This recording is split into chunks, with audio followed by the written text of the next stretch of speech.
আপনাদের সামনে আজ উপস্থিত হয়েছি অত্যন্ত ব্যথিত হৃদয়ে।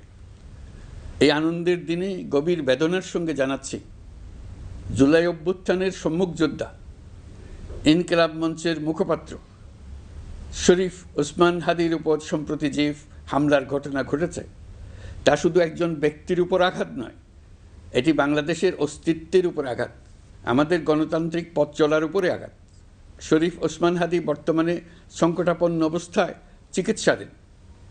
তার চিকিৎসা ও নিরাপত্তা নিশ্চিত করতে সরকার প্রয়োজনীয় সব ব্যবস্থা গ্রহণ করেছে। ইতোমধ্যে উন্নত চিকিৎসার জন্য তাকে সিঙ্গাপুরে পাঠানো হয়েছে। আপনারা তার জন্য মহান আল্লাহ তাআলার কাছে অন্তরের অন্তঃস্থল থেকে দোয়া করুন। সরকার এই ঘটনাকে অত্যন্ত গুরুত্বের সঙ্গে দেখছে।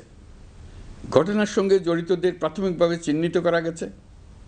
আমি দেশবাসীকে আশ্বস্ত করতে চাই, যারা এই ষড়যন্ত্রে জড়িত তারা যেখানেই থাকুক না কেন, তাদের কাউকে ছাড় দেওয়া হবে না। আমি পরিষ্কারভাবে বলতে চাই, পরাজিত শক্তি ফ্যাসিস্ট টেররিস্টদের এই অপচেষ্টা সম্পূর্ণভাবে ব্যর্থ করে দেওয়া হবে। ভয় দেখিয়ে, সন্ত্রাস ঘটিয়ে বা রক্ত ঝরিয়ে এদেশের গণতান্ত্রিক অগ্রযাত্রা কেউ থামাতে পারবে না।